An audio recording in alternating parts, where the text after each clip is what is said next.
To buy Queen on your Webtoon application. So in this video I will tell you guys how to do this in the easiest way, so just watch this video till the end. So first you need to go and open your Webtoon application like I'm doing, and after this you have to come to this 3 point, and right now you will come to the header to buy coins.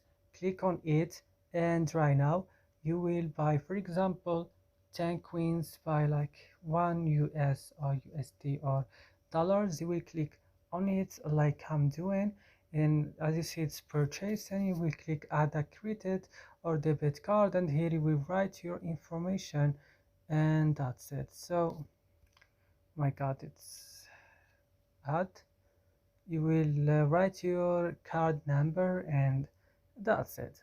So guys, I hope this video is useful for you. Don't forget to like and subscribe in our channel, and see you in another video.